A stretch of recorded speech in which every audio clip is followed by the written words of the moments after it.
I'm James, and I've always held the belief that loyalty serves as the foundation of a marriage. When I joined my life with Olivia a decade ago, I believed we had created something indestructible, a collaboration grounded in trust, affection, and shared respect. That was my impression at the very least. Reflecting on the past, I see just how innocent the first truly was. Olivia's betrayal was glaringly obvious. It was not the subtle, secretive type of relationship where remorse conceals all in darkness. No, she displayed it right in front of me. Initially, I believed I was merely conjuring illusions. The subtle caresses she bestowed upon her colleague Ethan at gatherings, the way she chuckled just a bit too enthusiastically at his humor, and how her phone appeared to be an extension of her hand, her lips curling into enigmatic smiles as she typed away. Yet, the reality struck me with the force of a freight train one evening during a dinner party we held for her colleagues. Olivia found herself irresistibly drawn to Ethan.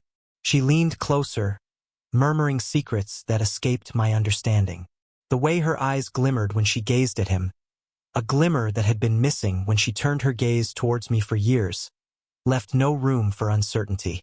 Ethan wore a self-satisfied expression, as if relishing the fact that I was aware of everything he had done. By nature, I tend to avoid confrontation. I have always held a strong belief in dignity and restraint. That evening, I remained still at the head of the table, my knuckles turning pale as I clutched my glass tightly. Each hushed remark, each fleeting look, each gentle touch of her hand on his arm sparked a flame within me that I had never realized was there. They believed they were invincible.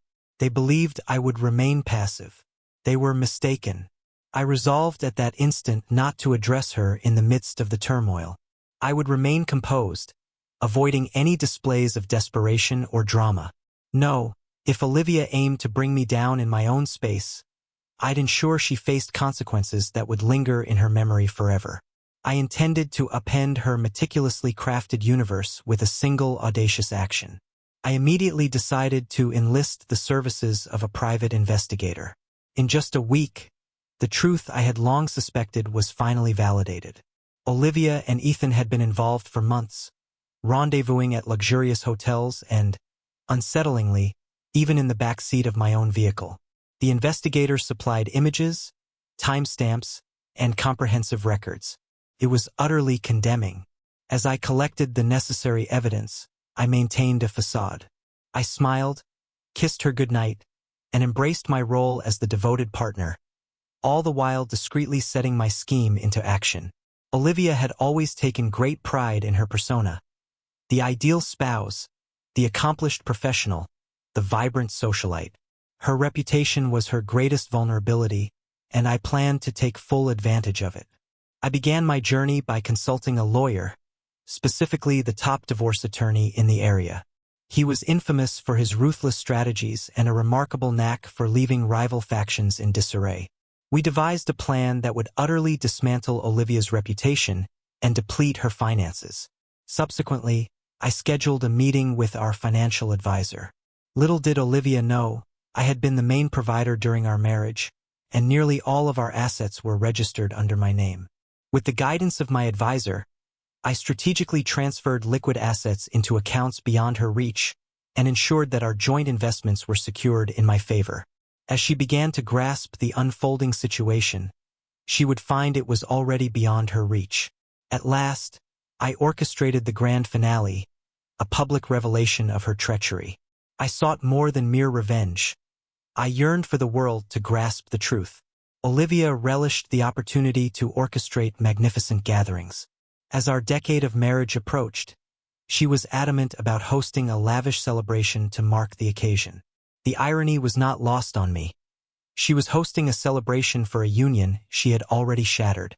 I went along with her, pretending to be excited as she organized the guest list, selected the decorations, and fretted over the menu. I even proposed inviting Ethan, aware that she would eagerly seize the opportunity to have him present. The evening of the celebration came, and our house buzzed with the presence of friends, family, and Olivia's co-workers. She exuded elegance, adorned in a form-fitting black dress that accentuated her silhouette. She glided through the space, reveling in the praise and admiration. Ethan stood among a cluster of coworkers, his self-satisfied grin unwavering as he engaged in conversation. I bided my time, allowing the party to reach its peak before I made my entrance. I gently tapped my glass to capture everyone's attention, positioned in the center of the room with a microphone poised in my hand. I appreciate everyone being here this evening to mark our 10-year anniversary. I began. Your presence here to celebrate this milestone truly means everything to me. Olivia radiated joy from across the room, clearly relishing the attention.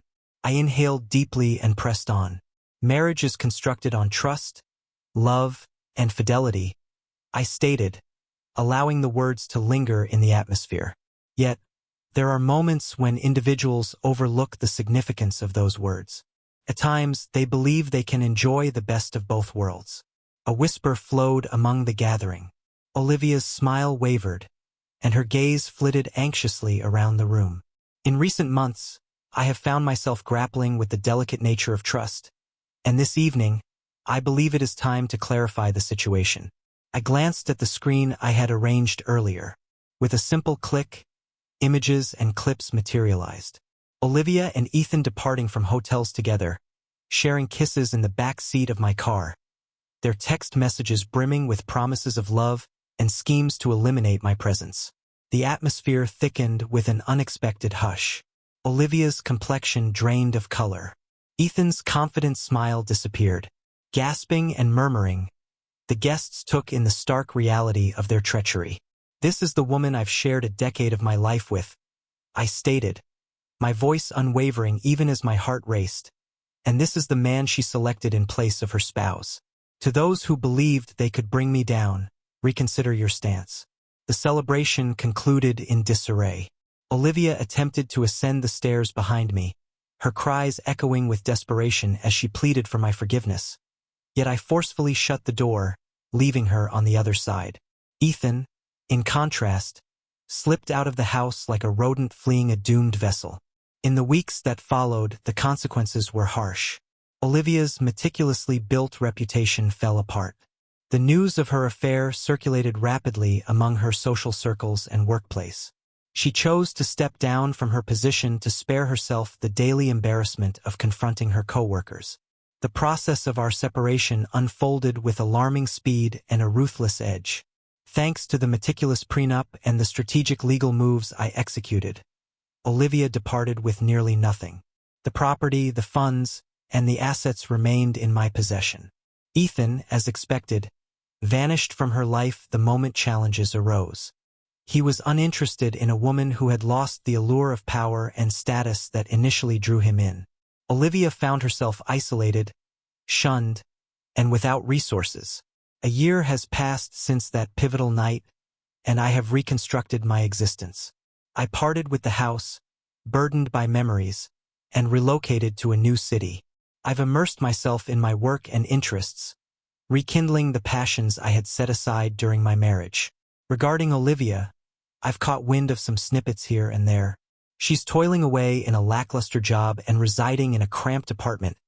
Her social circle has shrunk, and she's faded from the spotlight. Am I remorseful about my actions? Not even for a moment. Olivia displayed her treachery openly, believing I lacked the strength to retaliate. She misjudged my resolve. When I finished, she had nothing remaining to show off. While revenge may not erase the hurt of betrayal, it possesses a unique ability to balance the scales. For the first time in years, I sense a firm foundation beneath my feet.